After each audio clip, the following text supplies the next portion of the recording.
merupakan suatu aktivitas yang merupakan ciri manusia, yakni komunikasi atau pertukaran simbol yang diberi makna.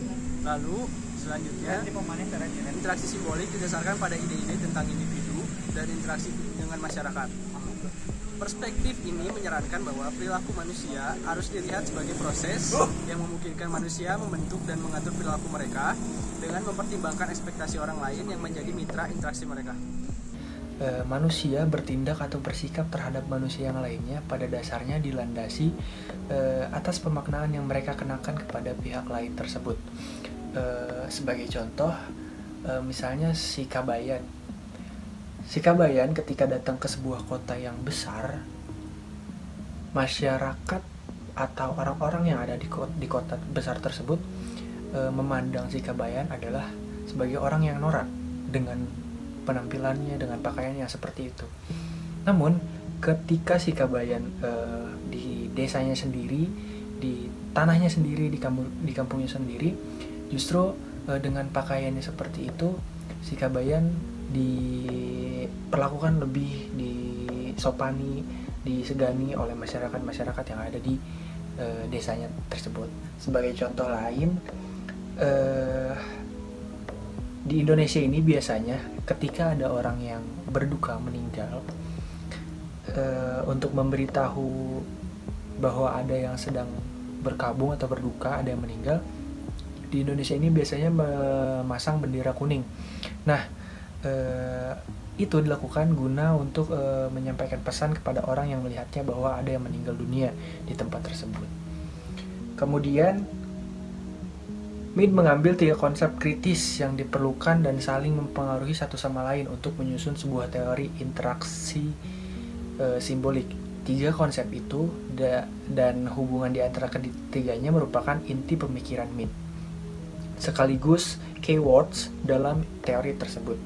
Interaksi simbolis atau simbolik secara khusus menjelaskan tentang bahasa, interaksi sosial dan juga refleksivitas.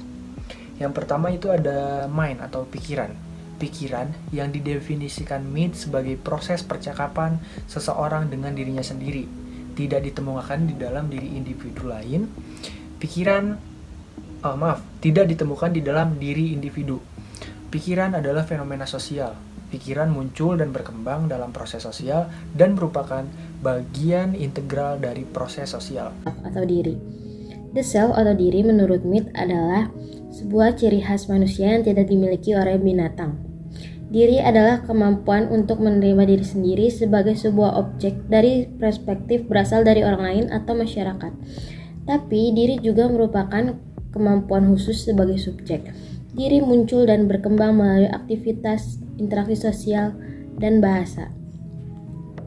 Masyarakat mencerminkan sekumpulan tanggapan terorganisir yang diambil alih oleh individu dalam bentuk aku atau me.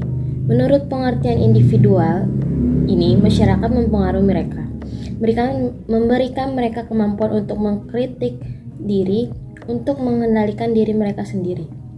Sumbangan terpenting Mead tentang masyarakat terletak dalam pemikirannya mengenai pikiran diri.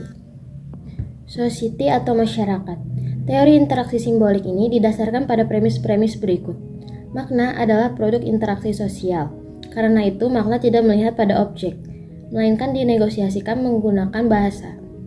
Negosiasi itu dimungkinkan karena manusia mampu mewarnai segala sesuatu, bukan hanya objek fisik, tindakan, atau peristiwa, bahkan tanpa kehadiran objek fisik, tindakan atau peristiwa itu, namun juga gagasan yang abstrak.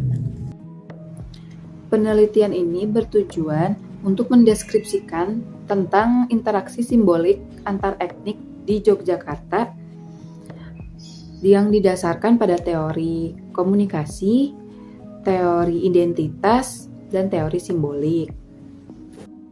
Contoh kasusnya yaitu interaksi simbolik antar etnik di Yogyakarta.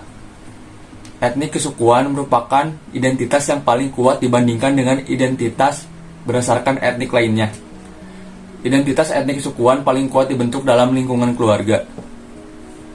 Dalam asrama paguyuban, ini prasangka dan kebencian antar etnik berkembang melalui interaksi dan komunikasi yang intensif. Para pendatang di Yogyakarta memaknai perbedaan etnik secara dominan, yaitu sebagai keunikan dan kekayaan bangsa yang membedakan bangsa Indonesia berbeda dengan bangsa-bangsa lainnya. Kondisi tersebut menjadikan Indonesia rawan terhadap konflik antar etnis. Pendatang di Yogyakarta yang berasal dari berbagai etnik suku masih ada yang merasa diperlukan secara diskriminatif. Mereka adalah para pendatang yang berasal dari etnik yang secara ekstrim berbeda secara fisik. Pendatangnya di Yogyakarta menilai bahwa etnik suku yang mayoritas atau dominan adalah Jawa yang banyak mendominasi pada aspek pemerintahan dan ekonomi. Para pendatang di Yogyakarta memaknai perbedaan etnik secara dominan, yaitu sebagai keunikan dan kekayaan bangsa yang membedakan bangsa Indonesia berbeda dengan bangsa-bangsa lainnya. Sebagai contoh, pendatang di Yogyakarta yang berasal dari Pulau Sumatera memiliki kebiasaan serta sifat yang berbeda. Contohnya, cenderung kita Pulau Sumatera ini memiliki nada bicara yang lebih tinggi dibanding suku Jawa pada umumnya. Suku Jawa pada umumnya memiliki nada bicara yang lembut dan cenderung pelan. Tetapi kalau misalnya di Pulau Sumatera kan tidak. Mereka memiliki nada yang tinggi justru karena sebagian besar di Sumatera, orang Sumatera memiliki nada yang seperti itu. Walaupun begitu, kita harus menghormati serta menghargai kebudayaan-kebudayaan yang ada di Indonesia.